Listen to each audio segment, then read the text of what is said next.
Hello friends, welcome to mathematics world. Doctor Sunil Gupta online maths class. Dear friends, जैसे कि जानते हैं मैं अब डिस्क्रीट मैथमेटिक्स के ऊपर न्यू वीडियो लेक्चर सीरीज बना रहा हूं। आज का ये टॉपिक जो है वो डिस्ट्रीब्यूटिव लैटिस है।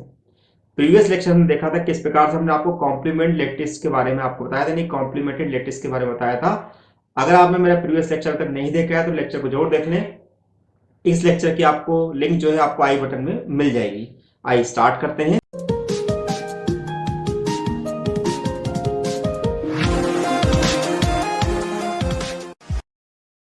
तो वंस अगेन आपका फिर से स्वागत है। आज हम डिस्कस करने वाले हैं डिस्ट्रीब्यूटिव लैटिस के बारे में। By the end of this lecture learner would understand the following concept. जो आज के जो हमारे कॉन्सेप्ट है कि हम सीखेंगे कि what is the distributive lattice. Distributive lattice हम किसे कहते हैं, how to find the distributive lattice in Hasse diagram, जिसको हम क्वेश्चन के थ्रू आपको एक्सप्लेन करेंगे। देन उसके बाद हम देखेंगे कि इस जो डेफिनेशन हमने पुरानी वाली डेफिनेशन पढ़ी हो, नई वाली डेफिनेशन में क्या अंतर होगा, यानी कि अनदर डेफिनेशन ऑफ डिस्ट्रीब्यूटिव। उसके बाद हम कुछ प्रॉब्लम और सीखेंगे और एक इंपॉर्टेंट थ्योरम भी आपको यहाँ पे हम सॉल्व कराएंगे। तो अगर आप मेरे चैनल पर नए आए हुए हैं तो चैनल को सब्सक्राइब कर लिए, बेल आइकन को प्रेस कर लिए, जिससे फर्दर नोटिफिकेशन मिलता रहे। आइए देखें what is the distributive lattice. Distributive lattice क्या होता है?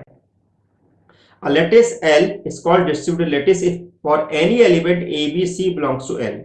जैसे कि हम जानते हैं कि हम पहले भी पढ़ चुके हैं कि डिस्ट्रीब्यूटिव प्रॉपर्टी हमारे पास क्या होती है, लेकिन अब ये डिस्ट्रीब्यूटिव प्रॉपर्टी जो है वो हम बात करेंगे मीट और ज्वाइन के बेसिस पर। ज्वाइन मतलब कि लीस्ट अपर बाउंड और आपका मीट मतलब कि ग्रेटेस्ट लोअर बाउंड। तो अगर हमारा A join B meet C equal to A join B meet A join C होता है, या फिर हमारा A meet B join C equal to A meet B join A meet C होता है, तो ऐसी कंडीशन में अगर हम ये दो प्रॉपर्टी अगर हम किसी भी लेटिस में अगर हम डिफाइन कर देते हैं तो हम वहां पर आसानी से कह सकते हैं कि वो जो लेटिस होगा वो एक डिस्ट्रीब्यूटिव लेटिस कहलाएगा। इन केस अगर हमारा लेटिस अगर डिस्ट्रीब्यूटेड नहीं है, यानी कि if L is not distributed then we can say that L is not distributive. Okay, to find the distributive lattice in this case we must consider the every possible combination of the element। जब भी अगर हम किसी भी distributive lattice को अगर हम किसी भी हैश डायग्राम में निकालने जा रहे हैं तो वहां पर हम जितने भी पॉसिबल कॉम्बिनेशन हो वो सारे कॉम्बिनेशन वहां पर कंसिडर करेंगे। कई बार ऐसा होता है कि एक कॉम्बिनेशन में प्रॉपर्टी फुलफिल होती है और दूसरे कॉम्बिनेशन में प्रॉपर्टी फुलफिल नहीं होती। आइए देखें एक क्वेश्चन के थ्रू। Verify whether the lattice given by the Hasse diagram is distributive. हमें वेरीफाई करना है कि हमारा ये हैश डायग्राम जो है वो लेटिस आपका डिस्ट्रीब्यूटिव है कि नहीं है। डायग्राम में आप साफ साफ देख सकते हैं कि जीरो हमारे पास जो है वो एक लीस्ट एलिमेंट को रिप्रेजेंट कर रहा है और वन जो है हमारा एक ग्रेटेस्ट एलिमेंट को रिप्रेजेंट कर रहा है। एंड वी नो दैट एक given Hasse diagram is distributive lattice, then following property must be satisfied. B meet C equal to A join B meet A join C. The second A meet B join C equal to A meet B join A meet C। देखिए ये जरूरी नहीं है कि हमें यहाँ पर दोनों प्रॉपर्टी हमें फुलफिल करके देखनी है। दोनों में से अगर हम एक प्रॉपर्टी भी अगर फुलफिल करके देख लेते हैं तो हम वहां पर एक प्रकार से एक मीनिंग ये कह सकते हैं कि वो हमारा डिस्ट्रीब्यूटिव लैटिस होगा। Let us consider A B C. हम यहाँ पर कॉम्बिनेशन ले लेते हैं ए बी और सी। देखते हैं कि इन कॉम्बिनेशन पे हमारे पास जो ये प्रॉपर्टी फुलफिल होती है कि नहीं होती। तो पहले हम लेते हैं एलएचएस। एलएचएस हमारे पास क्या है, ए ज्वाइन बी मीट सी। अब हम यहाँ पर देख सकते हैं बी और सी का अगर मैं मीट निकालूंगा तो डेफिनेटली वो मीट जो होगा वो सी होगा हमारे पास, यानी कि मिलेगा ए ज्वाइन सी। अब ए और सी का जो फर्स्ट कॉम्बिनेशन पॉइंट जो है वो 1 है, इसका मतलब है कि ए और सी का जो ज्वाइन मिलेगा वो हमें 1 के इक्वल मिलेगा। अब इसी का हम आरएचएस ले लेते हैं। आरएचएस क्या है, ए join B meet A join सी। अब ए और बी का अगर हम ए और बी का अगर हम ज्वाइन लेंगे तो वो मिलेगा 1, और ए और सी का अगर हम यहाँ पर ज्वाइन लेंगे तो वो भी ए और सी का अगर हम ज्वाइन लेंगे तो वो भी हमें 1 के इक्वल मिलेगा, और 1 और 1 का अगर हम मीट लेते हैं तो वो भी हमें 1 के इक्वल मिलेगा। इसका मतलब ये होगा कि ये दोनों ये वाली प्रॉपर्टी हमारी फुलफिल हो गई। अब हम यहाँ पर एक दूसरा कॉम्बिनेशन ले लेते हैं, मान लेते हैं सी ए बी ले लेते हैं। क्या लेते हैं, सी ए बी ले लेते हैं। तो सी ए बी लेंगे तो हमारे पास एलएचएस क्या होगा, C join A meet B. अब ए मीट बी हमारे पास क्या मिलेगा, ए मीट बी जो मिलेगा वो हमें मिलेगा ए मीट बी जो मिलेगा वो 0 के इक्वल मिलेगा, दैट मीन्स दिस। और सी ज्वाइन 0 जो मिलेगा वो सी ज्वाइन 0 जो मिलेगा वो हमें मिलेगा यहाँ पर सी ज्वाइन 0 वो हमें सी के इक्वल मिलेगा। इसी का हम आरएचएस लिखते हैं, तो C join A meet C join B. अब सी ज्वाइन ए क्या मिलेगा, सी ज्वाइन ए मिलेगा हमें यहाँ पर 1 और सी ज्वाइन बी भी मिलेगा हमें यहाँ पर बी। तो अब यहाँ पर क्या होगा कि 1 और बी का अगर मैं बी निकालूंगा तो 1 लेटेस्ट लोअर बाउंड क्या होगा, बी होगा, तो मेरे को बी के इक्वल मिल जाएगा। तो अब हम देखते हैं कि ये दोनों वैल्यू हमारे पास इक्वल नहीं आ रही हैं। तो ऐसी कंडीशन हम देखा कि एक तरफ हमारे पास जब हमने कॉम्बिनेशन लिया ए बी सी तो वो हमारा इक्वल आ गया, लेकिन हमने जब वही कॉम्बिनेशन दूसरा पलट के लिया सी ए बी तो वो हमें इक्वल नहीं मिल रहा। तो ऐसी कंडीशन में हम यहाँ पर क्लियरली कह सकते हैं कि ये एक डिस्ट्रीब्यूटिव लैटिस को रिप्रेजेंट नहीं करता है। दैट मीन्स ये एक डिस्ट्रीब्यूटिव लैटिस नहीं है। ओके, अब सवाल ये उठता है कि क्या हम हर बार इतने कॉम्बिनेशन यहाँ पर लेंगे तो क्या हमें दिक्कत नहीं होगी। तो हमने यहाँ पर ऑब्जर्व किया कि we observe that when we find the lattice distributive then in each case we must consider every possible outcome combination of the element like abc cab bca, जो कि बहुत ही टेडियस जॉब होगा, मतलब कि बहुत ही एक बोरिंग टाइप का job हो जाएगा। तो जिससे टाइम कंज्यूमिंग एक प्रोसेस हमारे पास हो जाएगा। तो ऐसी कंडीशन में हम डिस्ट्रीब्यूटिव लैटिस के एक अलग से डेफिनेशन ढूंढने जाते हैं। तो we can apply the logic of complement. यहाँ पर हम कॉम्प्लीमेंट लॉजिक को हम अप्लाई कर सकते हैं। तो कॉम्प्लीमेंट लॉजिक क्या है, उसके बेसिस पे हम यहाँ पर एक नई डेफिनेशन अपनी बना रहे हैं। तो another definition of the distributive lattice, हम यहाँ पर डिस्ट्रीब्यूटिव लैटिस को हम इस प्रकार से भी डिफाइन कर सकते हैं। A lattice L is called distributive lattice if every element in L has unique element। ध्यान दीजिएगा, यूनिक एलिमेंट। अगर हमारे पास कोई भी लैटिस डिस्ट्रीब्यूटिव तभी कहलाएगा इसमें अगर हर एलिमेंट का कॉम्प्लीमेंट एग्जिस्ट करता हो, लेकिन वो जो कॉम्प्लीमेंट होना चाहिए वो यूनिक होना चाहिए।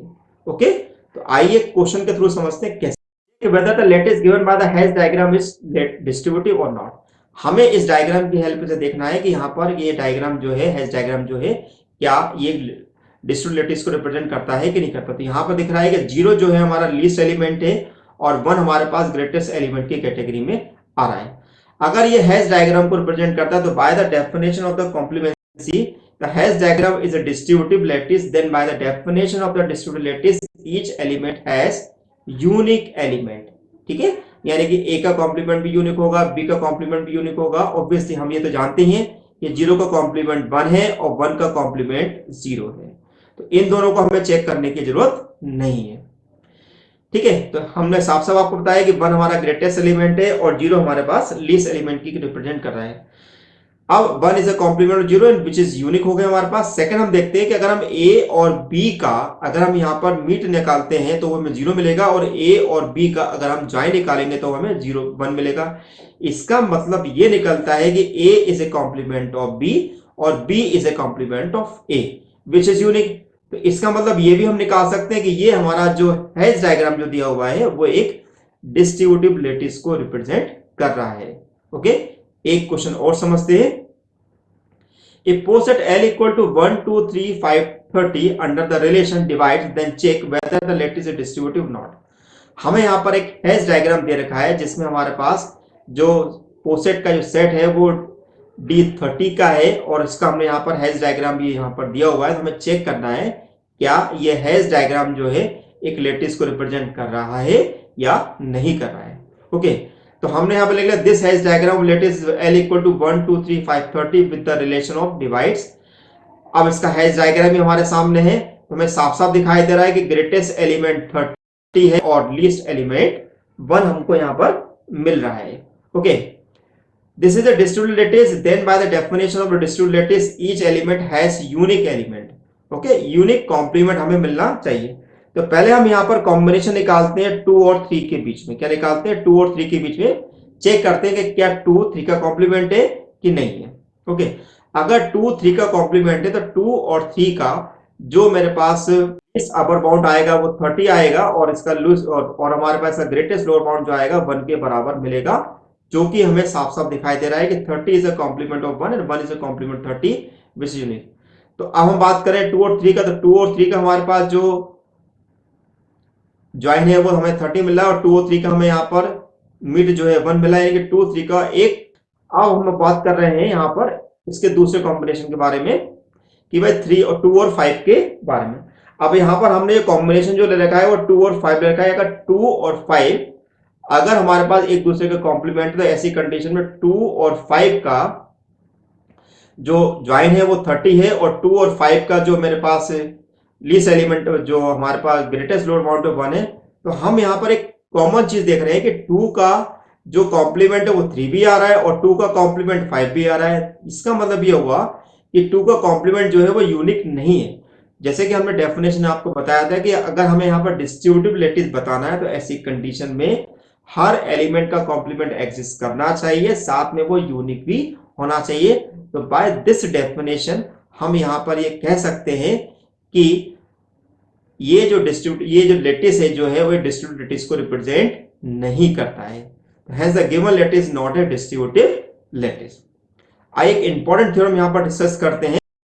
In a distributive lattice L, if an element A belongs to L has a complement, then it is a unique. अगर किसी डिस्ट्रीब्यूटिव लैटिस में कोई एलिमेंट अगर एसिस करता है तो वो एलिमेंट जो होगा उसका कॉम्प्लीमेंट जो होगा यूनिक होगा, जो कि अभी हम डेफिनेशन के थ्रू देख रहे थे। इसको यहाँ पर दूसरी भाषा में ऐसा भी कहा जाता है कि show that in a distributive boundary lattice if a complement exist then it is a unique. मान लेते कि हमारे पास किसी एलिमेंट ए के हमारे पास एक से ज्यादा कॉम्बिनेशन एज्यूम कर लेते, मान लेते बी और सी इसके कॉम्प्लीमेंट है। अगर बी और सी अगर इसके कॉम्प्लीमेंट है तो इस कंडीशन में हम डेफिनेशन से लिख सकते हैं कि ए ज्वाइन बी इक्वल टू 1 मिलेगा और ए ज्वाइन सी इक्वल टू 1 मिलेगा और ए मीट बी इक्वल टू 0 और ए मीट सी इक्वल टू 0 मिलेगा। ओके, अब हम यहाँ पर b लेके चलते तो b को क्या हम लिख सकते हैं कि b join 0 equal to b होगा। अब हम इस 0 की वैल्यू को हम यहाँ पर ले लेते हैं। ये वैल्यू मेरे पास है a मीट सी, हमने इस वैल्यू को यहाँ पर हमने कंसिडर किया। अब हम यहाँ पर लगाते हैं डिस्ट्रीब्यूटिव लॉ। तो डिस्ट्रीब्यूटिव लॉ मेरे पास क्या होगा कि b join a meet b join c मिलेगा मुझे। अब b ज्वाइन a, अगर b ज्वाइन a अगर हम देखें तो b ज्वाइन a मेरे पास कितने के बराबर, 1 के बराबर है और b मिट सी, b ज्वाइन c मेरे पास एज इट इज रहेगा, तो हमने लिख दिया 1। अगर 1 और b ज्वाइन c को अगर हम यहाँ पर मीट निकालना चाहें तो डेफिनेटली मेरे पास क्या होगा, b ज्वाइन c होगा। अब बात करते हैं c के बारे में, है ना। तो c हमारे पास क्या, c को भी हम लिख सकते हैं कि c ज्वाइन 0 लिख लेते हैं सर। अब जहां पर 0 जो है अब वो हम कंसिडर कर लेते हैं a मीट b। ओके, अब हमने इसको क्या करा, इसको यहां पर ये वाला कंसिडर कर लिया, ठीक है। अब यहां पर फिर से हम डिस्ट्रीब्यूटिव लॉ लगाते हैं तो c join a meet c join b हम लिख सकते हैं। अब c ज्वाइन a, अब c ज्वाइन a यहां पर क्या है, c ज्वाइन a मेरे पास 1 के इक्वल है, तो मैंने यहां पर इसको लिख दूंगा 1, ये 1 के इक्वल हो जाएगा, है ना। मैंने 1 लिख दिया और b c ज्वाइन b को मैंने यहां पर लिख दिया b ज्वाइन a लिख दिया। अब 1 और 1 का अगर b ज्वाइन c के साथ अगर मैं मीट निकालूंगा तो डेफिनेटली मेरे को b ज्वाइन सी मिलेगा।